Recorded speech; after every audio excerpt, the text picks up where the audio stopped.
¿Conoces la palabra holocausto? ¿Sabes lo que significa holocausto, costo hueco, quemar? En realidad es la palabra en hebreo para una ofrenda quemada.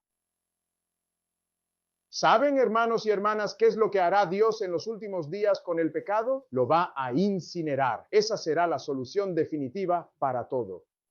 Pero Dios no puede hacerlo ahora porque hay un problema. ¿Cómo puede Dios salvar al pecador sin salvar el pecado? ¿Cómo puede Dios destruir el pecado sin los pecadores? Tiene un problema. Y en el transcurso del siglo, Dios revela detalladamente cómo va a lograrlo. Para la mentalidad nazi, el problema radicaba en lo que los nazis proclamaban que el pueblo judío era la causa de sus males sociales y además creían firmemente que si eliminaban al pueblo judío, entonces todos sus problemas se resolverían. De ahí surgió la denominada solución final. ¿Entiendes lo que digo? Solución final. Creían que los problemas sociales eran culpa de los judíos. La razón por la que tenían problemas económicos era por el judío. Problemas ambientales. El judío. No hay comida, hambre. El judío. ¿Nos pasaría eso a nosotros? 7 evidencias. Dirán que la razón de las inundaciones, huracanes, problemas económicos y diferencias políticas en la guerra civil y revolución es por un pequeño grupo que honra el sábado del 7º día. Todo se va a volver en nuestra contra. Vayan al libro de Jonás. ¿Qué libro dije? Vayan a Jonás, capítulo 1. Miren Jonás, capítulo 1. Noten lo que dice la Biblia en el libro de Jonás. Jonás, capítulo 1. Cuando llegues allí, házmelo saber diciendo amén. Quiero mostrarte que el problema con la solución final no era su solución, era que tenían el problema equivocado. No entendieron el problema y al no entender el problema, no pudieron llegar a la solución correcta. ¿Entiende lo que estoy diciendo? Malinterpretaron el problema. Analicemos para entender el problema. Ahora te mostraré el problema correcto en la Biblia, en Jonás capítulo 1. Quiero que notes esto en el primer capítulo de Jonás. Observa lo poderosa que es la Biblia. Aquí, Dios intenta darnos una mejor comprensión del plan de redención. Esa es la esencia de cada pasaje bíblico. Observa Jonás, capítulo 1. ¿Estás ahí? Amén. El versículo 1 dice, la palabra del Señor vino a Jonás, hijo de Amitai, diciendo, levántate. ¿A dónde? ¿A dónde? ¿Conoce la historia? ¿A dónde fue Jonás? ¿Fue en la misma dirección o en la opuesta? Muchos somos como Jonás, huyendo de Dios. Muchos adultos y jóvenes como Jonás, huyendo del llamado que Dios nos ha puesto. Pero noto lo que dice la Biblia. Continúa. Dice en el versículo 4, pero el Señor envió un viento poderoso al mar, y hubo una tempestad muy fuerte en el mar, de tal manera que el barco casi se rompía. ¿Cómo estaban los hombres? ¿Eran valientes o asustados? Estaba a punto de suceder de repente, ya que parecía que la tormenta estaba allí. Querían deshacerse de todo lo que estorbaba para intentar sobrevivir y estar a salvo. Pero algo ocurrió. Mira lo que dice la Biblia en el versículo 5. Entonces los marineros sintieron temor, y cada uno invocó a su propio Dios, y lanzaron al mar la carga que se encontraba en la nave para aligerarla. Leamos esto juntos. Pero Jonás había bajado a los lados del barco, se acostó y estaba, ¿qué? Hablándome. Alguien que despierte o siga durmiendo. Dormía profundamente. Me gustaría preguntar, ¿había una tormenta en ese mar? Ahora, ¿sí o no? ¿Había una tormenta en ese mar? ¿Quién era el culpable? Jonás. Entonces, ¿cuál es la solución a ese problema? Saca a Jonás de allí, ¿entiendes? Ahora mira lo que pasó. La Biblia dice en el versículo 6. Entonces el capitán del barco se acercó a él y dijo, ¿qué quieres decir, oh dormilón? Llama a tu Dios. Si así fuera que Dios piense en nosotros para que no perezcamos, ¿cómo podemos estar durmiendo en un momento como este en 2023? ¿Cómo podemos dormir? ¿Deberíamos invocar el nombre de Dios? Ayúdanos, oh Señor. Ahora, hermanos y hermanas, la Biblia dice en el versículo 7, y dijeron cada uno a su compañero, vamos a echar suertes para saber por quién nos ha venido este mal. ¿Te imaginas? Echaron suertes y Dios dirigió la suerte y dejó que cayera sobre Jonás. Dijeron, tú eres el hombre, sabes que Dios controla todo, ¿lo sabes?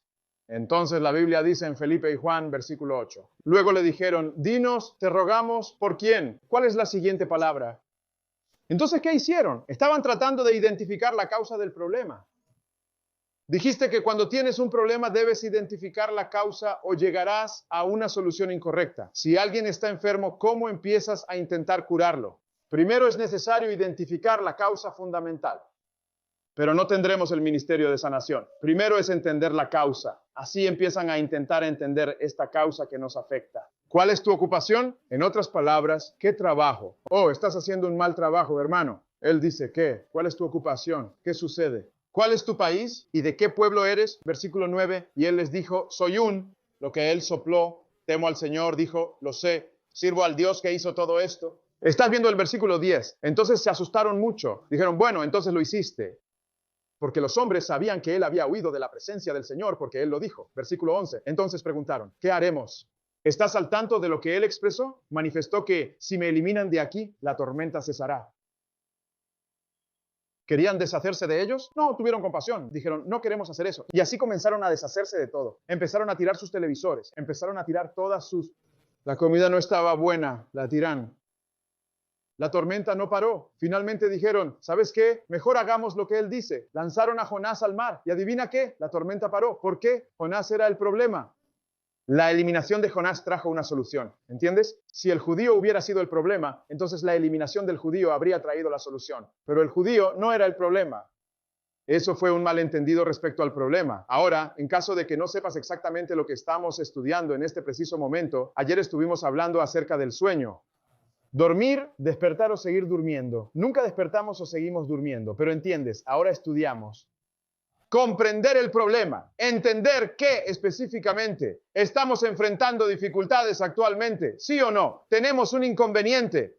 Entonces, debemos comprender mejor el problema en el que estamos o nunca sabremos cómo salir de él. Mira, cuando digo palabra final, cuando digo final, ¿qué? ¿Final qué? ¿Qué sugiere eso? Ese nombre, solución final, sugiere dos cosas, dos grandes cosas. Número uno, si digo una solución, ¿qué sugiere eso? ¿Qué indica eso? No busco solución si no tengo un. De esta manera te das cuenta de que debería haber una condición de un problema que ya existía previamente. No buscarías una solución a menos que primero hubieras tenido un problema. ¿Me entiendes? Número 2. El nombre sugiere solución final. No solo sugiere que debe haber un problema, sino que si es final, ¿qué sugiere eso? No es la primera, pero es la. Eso implica que hay considerablemente más en el plan que simplemente algo que se presentó antes de eso. Ahora, hermanos y hermanas, debemos entender esto porque no podemos esperar hasta el final. Para hacerlo bien, debemos lograrlo antes de que se cierre la ventana. Ahora, hermanos y hermanas, estudiamos esto. Al estudiar, empezamos a ver. Al estudiar, vemos que si el judío fuera el problema, la solución final tendría sentido. ¿Entienden lo que digo? Pero no era el problema, no entendieron. Primero queremos saber cuál es el problema. Esto estudiamos. Esto necesitamos entender. Número 1. ¿Qué entender? ¿Cuál es el problema que creó la dificultad en la que estamos? Y sí, estamos en problemas. Alguien dijo, no sé si estamos en problemas. Sí, estamos en problemas. Ahora estamos en problemas. No viene, estamos en eso. ¿Puedes imaginar eso? Incluso antes de que el judío entrara al campo ya estaba en problemas. Número 2. ¿Cuáles son los resultados del problema en nuestra experiencia? ¿Cómo individualmente y qué más? Ahora, ¿sabes que el problema allí era un problema judío individual que afectaba a familias individuales? Pero también había un problema más grande que afectaba a todos los judíos y que durante 70 minutos hay problemas individuales que se ven afectados y que tú y yo vamos a ser afectados y habrá algo que afecte a toda la dominación. Debemos ver ambas respuestas. Número 3, ¿qué tan cerca nos encontramos de que el problema se convierta en qué exactamente? Observe, cada vez que no seguimos el plan de Dios, se transforma en un problema. Y un problema sin abordar se convierte en una crisis. ¿Qué sucede con mi presión arterial alta? Si tengo hipertensión y no trato adecuadamente esa hipertensión, puedo entrar en una crisis. ¿Estoy en lo correcto? ¿Qué pasa si tengo diabetes y no la manejo bien siguiendo el plan de Dios? ¿Qué ocurrirá entonces? Me enfrentaré a una crisis diabética. Por lo tanto, queridos hermanos y hermanas, esto nos indica que si no abordamos y resolvemos el problema en este año 2023, si no lo solucionamos como unidad familiar, nuestra familia y la iglesia se encontrarán en una crisis y no habrá manera de progresar. Les diré ahora, cada familia adventista del séptimo día en el mundo está en crisis ahora. ¿Tu residencia y mi hogar? Y necesitamos entender cómo resolver este problema. Toda la denominación está en una crisis y no hemos visto la solución a esto. Dios quiere que volvamos para entender la causa. Necesitamos ver qué tan cerca estamos de que el problema se vuelva crisis. ¿Qué tipo de crisis? Ahora sabes que hay un evento que muestra cuándo la crisis será permanente y sin remedio. Sabes, hay un evento que indica cuándo la crisis, la ventana, la puerta se cierra y no hay forma de solucionar el problema. ¿Fue el diluvio? ¿Sí o no? El problema se volvió tan grave que aunque hubo chance de prepararse, al final la puerta se cerró y no había más que hacer. Pasó. ¿Cuándo? ¿Cuándo ocurrió eso? ¿En cualquier momento o había un límite? Entonces, al final del límite de 120 años, ¿se cerró la puerta? Mis hermanos y hermanas, llamaríamos a eso el cierre de la aprobación. Saben que esto está ocurriendo ahora mismo y saben, escúchenme, sabe que cada veneciano septuagésimo, joven o viejo, ahora mismo, algunos llamados liberales, otros históricos o lo que sea, pero le diré algo. Si el yerno pasa, cada 70 despertará a todos, incluso al hombre que dice no creo en Dios, ni en la Biblia, ni en el profeta. El que dice me obligaron a venir a una reunión o me obligaron a ir a la iglesia. Ese hombre se despertará y dirá, hombre, esto es lo que siempre decimos, ¿qué hacemos ahora? Las 10 vírgenes se despertaron, absolutamente todas ellas. Hasta los que no estaban listos se despertaron y admitieron, Señor, no estamos listos, ¿qué hacemos ahora? Pero para algunos la ventana se cerró, la puerta se cerró, y les digo hoy que tenemos solo una pequeña oportunidad para hacer esto bien. Jesús nos trajo aquí para un momento así. Por eso no puedes solo hablar y ser descuidado. Deberías orar, Señor, ayúdame a entender para poder comprender el problema y luego encontrar la solución. Amén. Ahora, ¿qué tan cerca estamos de que el problema se vuelva una crisis irreversible? Hay un evento, ya sabes, que cuando la Biblia dice en Esther 8:8, anótalo en tus notas. En el libro de Esther, capítulo 8, versículo 8, se menciona que cuando el rey selló en la época de Esther, se afirmaba que el rey lo sellaba con su nombre y se indicaba que cuando algo era sellado, no podía revertirse. ¿Sabes que cuando ocurre el sellado, muestra que alcanzamos una condición que es irreversible? Ya sea que el sello sea la marca de la bestia o el sello divino de Dios, es completamente irreversible. Esther 88. Los sellos siempre nos muestran eso. Ahora bien, finalmente, ¿es suficiente solo entender el problema? ¿Sí o no? ¿Sí o no? Pregunta, ¿cuál es la solución verdaderamente inspirada para mi problema? No, no es tu propia solución, ni tampoco es mi propia solución. No soy tan sabio para hallar una solución, y si fuera tuya, no confiaría.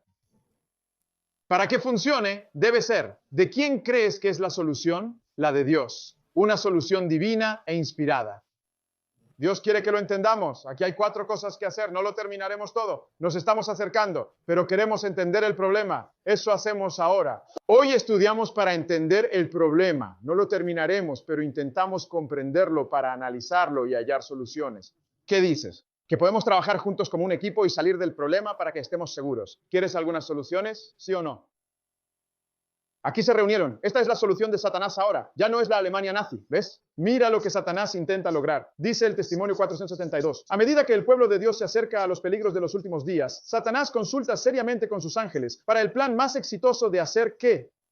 Sobrecarga su fe, idea la solución. Ahora mira lo que dice. Leamos esto juntos. Dice, él ve que las iglesias populares ya están etiquetadas como dormidas por el poder séptico que las ata. La iglesia ya está engañada por la agradable sofistería y los prodigios mentirosos. Puede seguir manteniéndolos bajo control. Así que dirige a sus ángeles a poner sus trampas. ¿Cuál es la siguiente palabra? Particularmente para aquellos individuos que se encuentran en la búsqueda del significado más profundo. ¿A quién llamarías que busca el segundo advenimiento? Eso es un adventista. Dice que busca el segundo advenimiento de Cristo y se esfuerza por mantener ¿qué? Eso no es solo un adventista. Es un adventista del séptimo día. Satanás dice, destrúyanlos. ¿Cómo podemos derrocarlo? Pregunta el engañador. Debemos estar atentos a aquellos que están llamando la atención del pueblo sobre el sábado de Jehová. Ahora observa detenidamente lo que dice. Observa lo que dice. ¿Por qué? Guiarán a muchos. Ese es el primero. Estoy resumiendo esto. Primero, dice el sábado de Jehová. ¿Por qué? Guiarán a muchos a ver qué afirmaciones. No, para demostrar que este cuarto mandamiento es obligatorio, debes mostrar que los 10 mandamientos lo son. Sabes eso, ¿verdad? Entonces menciona, y la misma iluminación que revela el verdadero sábado, revela, preste atención cuidadosamente, asimismo, revela la administración de Jesucristo. Ahí. Entonces el sábado, la ley, el santuario celestial. Y luego dice y muestra que no la primera palabra, sino la palabra final, parte de la solución final. ¿Cuál es la última palabra para la salvación del hombre?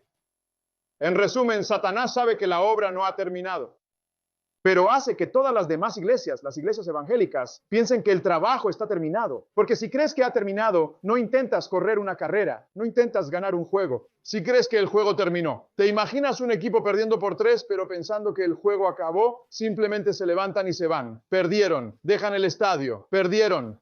Pero hermanos, Satanás no ha perdido. Aún puede triunfar si logra que Jesús no termine su obra. Esto menciona detener Esto es Satanás hablando. Detén las mentes. ¿Mantener qué? Este es el plan de Satanás. Mantener las mentes en la oscuridad. Estamos en eso para siempre. Eso no es lo que hace. Hasta que ese trabajo esté. Él dice que todo lo que tienes que hacer es retenerlos hasta que el sacerdote termine su trabajo. Porque él sabe que hay un momento para que el sacerdote termine su trabajo. Y él comprende que si el sacerdote no logra concluir su trabajo, pierde el juego. Dices, ¿qué quiero decir? ¿Alguien jugó baloncesto antes? Lo sabías mejor. No es nuestro sitio. Escúchame, ¿alguna vez has visto a un hombre? Están perdiendo por 2. ¿Por cuánto están perdiendo? Quedan 3 segundos en el reloj. Normalmente un equipo no debería intentar hacer eso. Corren con el balón, manejan el reloj, sabes de lo que estoy hablando, pasan el balón. ¿Qué sucedió? ¿Qué pasa ahora? Si el equipo contrario que está 2 puntos abajo consigue el balón, ¿qué hará? ¿Entrar y hacer una bandeja? Sería un tonto, diría yo. No ha jugado baloncesto antes. Tiene que lanzar desde lejos, ¿verdad? Tiene que encestar un triple. ¿Por qué? Porque esa es la única manera en que un verdadero jugador juega, no para empatar el partido. Está jugando para ganar. El diablo no juega para empatar. Está jugando para ganar y se halaga a sí mismo pensando que obtendrá la victoria. Ahora, mis queridos hermanos y queridas hermanas, ahora imaginen que quedan exactamente 2 segundos. Michael recibe el balón. Sabes, hace años, cuando los Chicago Bulls eran el equipo de Jordan, si perdían por 2, no le daban el balón a nadie más que a Michael, ¿verdad? Lo buscaba. De repente, Michael recibe el balón. Dice, mira, ya sabes, sacó la lengua en ese momento, lo sabías. No actúes como si no lo hubieras visto. Y cuando sacaba la lengua, sabías que ya estaba todo acabado. Y hermanos y hermanas, en numerosas ocasiones lo habrían visto ganar ese partido, incluso cuando estaban perdiendo por 2 puntos. ¿No es así? Déjame decirte algo. Ese Michael es una imitación barata. Ahora, el hombre tiene un gran valor porque es un alma, un hijo de Dios. Estoy hablando en comparación con el auténtico Michael. Estoy hablando de Michael. Mira, cuando Michael se levanta, yo soy. Ese es el verdadero Michael. El otro es el anticristo. No, él no es el anticristo, ¿entiendes? Una cosa era el anticristo, blasfemo, mejor lo señalo. Ahora, el hombre mismo, por la gracia de Dios, es un hijo de Dios, Michael Jordan. Dios ama a todos, ¿verdad? Sin embargo, recuerdo claramente cuando él dejó el juego y luego regresó. Dijeron que era el regreso, el segundo regreso de Michael Jordan. Dije que sabían algo, estaban diciendo, y lo pusieron viniendo en nubes, lo tenían viniendo en nubes. No lo sabía entonces, simple. Eso es blasfemia. Tú y yo admiraríamos a un Michael así cuando tenemos a un Michael más grande. Y nuestro Michael también está buscando el balón. Y este hombre, nuestro Michael, nunca ha perdido, nunca ha fallado un tiro. Ese otro Michael ha fallado algunos antes, pero no este. Es y no es un intento. Ahora, algunos saben de qué hablo. La cabra es retirada del campamento. Sacan a la cabra del campamento. Los que saben de deportes entienden de qué hablo. Solo queda el cordero ahora, hermanos y hermanas. Pero eso, 2 abajo, 3 segundos para que acabe el reloj. ¿Qué sucedería si él se prepara meticulosamente para lanzar y el balón sale de su mano, quedando apenas una fracción de segundo en el reloj de tiro antes de que salga completamente de su mano? Si lo hace, ¿qué pasa? Gana. Ahora déjame hacerte una pregunta. ¿Ha habido alguna vez un momento en el que ha estado tan cerca que lo ponen en cámara lenta? Lo he visto, lo repiten una y otra vez. ¿Qué buscan? ¿Qué buscan? Dime qué buscan. Buscan. Salió de su mano antes de que el tiempo se agotara por completo.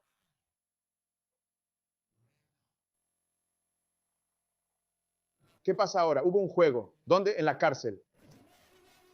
Volvieron y vieron que no salió de su mano. ¿Qué le pasa a ese equipo? Ahora el objetivo no es el baloncesto, sino el juego de vivir. La única forma para que el sacerdote Michael gane el juego al levantarse es salir del lugar santísimo a tiempo con los pecados de todos los creyentes. Es imperativo que haya una generación completamente sin pecado para poder cargar con todos esos pecados. Esto debe ocurrir antes de que el tiempo se agote o de lo contrario perderá el juego. Solo nosotros lo sabemos, en ninguna otra iglesia. Y entonces, si fueras el diablo hablando con alguien, ¿qué harías? Diría que debo destruirlos. Grandes compuertas y túneles para autos, para protegerse de la tormenta que viene. Muestra toda la película. Quiero pasar por eso. Volveremos a eso. Dice que siempre habrá tal lucha y confusión en las ciudades que aquellos que deseen dejarlas no serán lo que Él. Debemos estar preparándonos para este problema. Es como si Dios diera, ¿entiendes? Estamos en un punto en que no lo queremos. Querremos salir, pero no podremos. Están hablando de tener esta pequeña puerta que han instalado y que realmente pueden cerrar en todas estas ciudades. Vamos, olvídalo. Satanás quiere parar. ¿Qué? Decidme a alguien. ¿Qué quiere parar? Y la única forma de lograrlo es aplastar la cabeza. Jesús debe salir del lugar santísimo a tiempo con todos los pecados de la congregación, dejando a esta congregación que... Congregación sin pecado. Acerquémonos. Levítico 16. ¿Qué libro dije? Concluimos Levítico 16. Concluyamos Levítico 16. Este es el tema para sacar a Jesús del lugar santísimo a tiempo. Y sabes que jamás podremos lograr eso a menos que alguien sea llevado nuevamente a un estado sin pecado. Miren lo que dice la Biblia en Levítico 16. ¿Por qué voy ahí? ¿De qué trata? Díganme alguien. Todo el capítulo. Mira, Levítico 16. Y cuando llegues, dime amén en Levítico 16. Observa lo que dice la Biblia en el versículo 20. Levítico 16, 20 nos lleva no al inicio del día de la expiación, cuando Él entró en el lugar santo o santísimo, sino al final del día de la expiación, cuando Él sale. Debe suceder en el momento indicado en el servicio simbólico. Nos acercamos a ese tiempo en 2023. ¿Estamos ahí, hermanos y hermanas? Oramos. Señor, por favor, prepáranos. Mira lo que dice la Biblia, versículo 20. Dice, cuando haya terminado de reconciliar la palabra. ¿Alguien me está escuchando? El lugar santo y el tabernáculo de la congregación y el altar, Él traerá Él. Y Aarón, el sumo sacerdote, representa a Jesús. Él pondrá ambas manos sobre la cabeza del macho cabrío vivo, no la cola, sino ¿qué? Díganme, alguien. ¿El qué? La cabeza. Sí, la cabeza. Porque en este preciso momento está cumpliendo esa antigua profecía mesiánica de aplastar la cabeza de Satanás. ¿Tiene sentido para ustedes? Ahora prosigue diciendo, observe, ahora menciona y confiese sobre él. ¿Cuánto exactamente? ¿Cuánto pecado va a colocar sobre él? Hábleme. Todas sus iniquidades de los hijos de Israel, todas sus transgresiones y todas sus tres cosas, todas sus iniquidades. Todas sus transgresiones, todos sus pecados, digámoslo juntos, todas sus iniquidades, todas sus transgresiones y todos sus pecados. Una vez más, suenas como un fiel miembro de la Iglesia Adventista del Séptimo Día. Ahora, ¿qué es iniquidad? Pecado. ¿Cuáles son tus transgresiones? Pecado. Ella traduce, ¿qué es pecado? Pecado. Él nos está diciendo que todo el pecado desaparecerá. Ahora quiero hacerte una pregunta. Si todo el pecado ha sido entregado a Jesús antes de que Él dejara el lugar santísimo, si todos los pecados han sido entregados a Jesús antes de que Él regrese por segunda vez, antes de que venga al atrio exterior, si todo el pecado le fue entregado, ¿cuánto pecado le quedaría a la congregación? Hablen conmigo, alguien. Tendrían mucho menos pecado. ¿Es correcto? ¿Cuánto pecado exactamente? Por lo tanto, serían una congregación totalmente libre de pecado. Así que, en el tipo, para que Miguel, el sumo sacerdote, triunfe en el juego, debe, en el momento adecuado, producir una generación completamente sin pecado para que pueda salir del lugar santísimo. Pero el momento para hacer eso es justo ahora. Y seguimos en pecado. ¿Ves por qué Satanás dice que si elimino a los adventistas del séptimo día, ningún otro grupo lo sabrá? ¿Sabes que la Iglesia Católica, ellos piensan que ya se ha terminado? Ahora mismo la Iglesia Católica y todas las demás iglesias evangélicas, ellos creen que ya se ha terminado. En este momento, solo una denominación entiende esto, solo una. Ahora mira esto, justo ahí, mira lo que dijeron. Mira cómo se llama el libro. Este es un libro. ¿Cómo se llama? Ese es el nombre del libro. Aplastando la cabeza de Satanás. ¿Crees que lo escribió 7 Evidencias? No, este hombre fue quien lo escribió.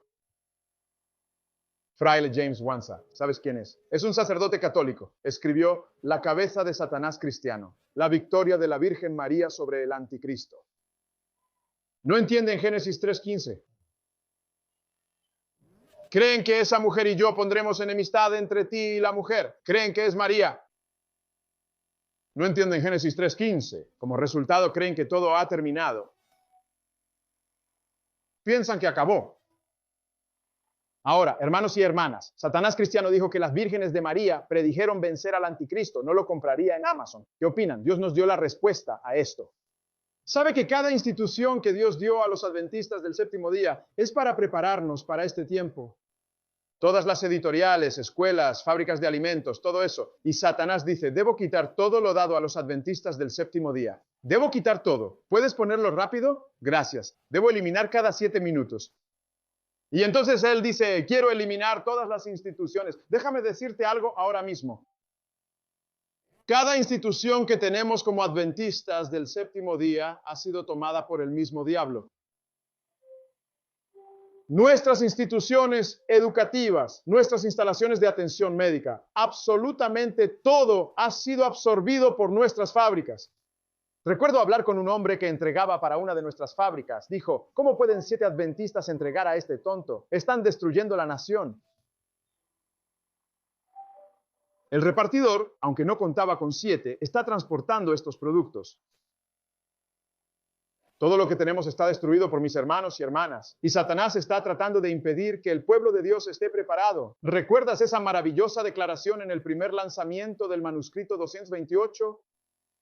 Dice que el propósito de Dios al dar un tercer mensaje al mundo es preparar a las personas. ¿Para qué? Mantente fiel a Él durante el juicio investigador. Por esa razón, nos otorgó todas estas instituciones con el propósito de que, de alguna manera, nos ayudaran en el retorno del pueblo de Dios a un estado sin pecado. Entenderíamos que el diablo dice, tengo que eliminarlos, tengo que borrarlo de la existencia porque puedo hacerlo. Nadie estará preparado.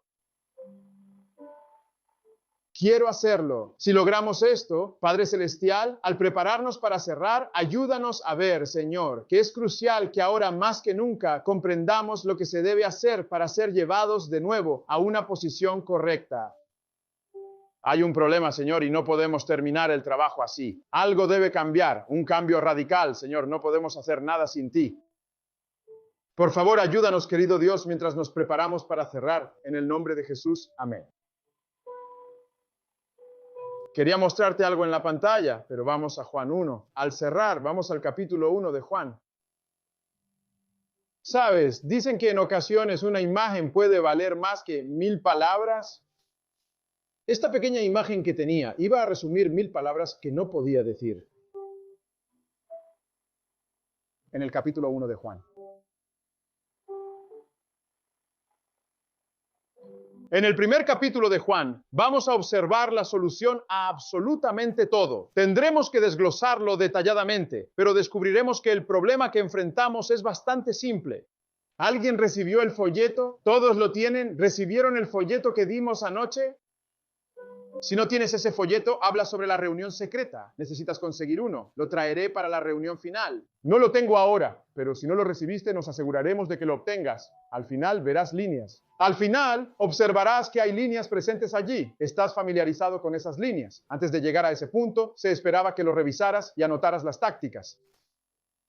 Enumera las estrategias que Satanás podría emplear en su plan para intentar impedir que tú y yo logremos esa experiencia. ¿Sabes todo eso? Dice, si logro separarlos de Cristo, si consigo separar. ¿Sabes? Siempre repite lo mismo. Alejarse de Cristo, alejarse del pueblo de Dios. Ese es el método. No le importa si es mundanalidad, si es apetito indulgente, si es dinero, si es indulgencia de las pasiones. Su objetivo es separarnos de Jesús. Ese es el plan. Hermanos y hermanas, el día de la expiación es para unirnos con Dios. Así, nada se interpone entre nuestra alma y el Salvador. Vamos a explorar y descubrir cuál es la mayor institución que Dios nos ha otorgado. No es la casa editorial, ni el sanatorio, tampoco es la escuela, ni la fábrica de alimentos, ni el restaurante higiénico. La mayor institución que Dios ha dado. El séptimo adventista, ¿sabes cuál es? Háblenme alguien. Es el hogar. Y Satanás sabe que si puede destruir el hogar, el éxito de la iglesia depende de ello. Sabes que cada institución debe ser dirigida como un hogar que Dios estableció. Y si no entendemos cómo dirigir un hogar, entonces no podemos dirigir nada más que Dios haya establecido. ¿Y qué nos está tratando de enseñar Dios ahora? Porque la restauración de la sociedad comienza. ¿Dónde? En el hogar. ¿Y qué es aquello que el diablo está destruyendo y atacando con mayor intensidad? El hogar. ¿Sabes que Dios tiene un plan? Y en ese plan divino, Dios puede lograr que nuestro hogar no sea como, sin importar cuál sea la condición, Dios puede hacer nuestro hogar un cielo. ¿Qué dicen? Pero no será algo evolutivo. Saben que un hogar celestial no evoluciona. Debe construirse ladrillo a ladrillo. Hay una declaración en el espíritu de profecía que dice, paso a paso, un ladrillo sobre otro, y así se erige el muro más alto. Copo sobre copo, y la nieve más profunda se amontona. Así, si lo tomamos un paso a la vez, Dios puede guiarnos para que, sin importar lo que suceda en esta crisis final, nuestro hogar se convierta en un refugio durante ese tiempo de tormenta. ¿Qué les parece? Sí. La Biblia dice en Juan 1, sí, amén. Dice en el versículo 29. Leamos esto juntos. Al día siguiente, Juan vio a Jesús que se acercaba a él y exclamó, contemplen al Cordero de Dios, que quita el pecado del mundo. Eso es precisamente lo que Satanás está tratando de impedir. Pero si miramos a Jesús, si nuestra familia mira a Jesús, si imitamos al amado Jesús, demostraremos que eso no es solo teórico. Veremos que significa algo muy específico. Veremos la solución a nuestros problemas. Yo quiero seguirlo. ¿Qué me dicen? Al contemplarlo, adivinen qué, seremos transformados. Y con Jesús en nuestra familia, un hogar feliz, feliz. Y con Jesús, no en la alfabetización, sino en el corazón, Él acabará la obra. Quiero ser parte de ese equipo que dicen, oremos, celestial,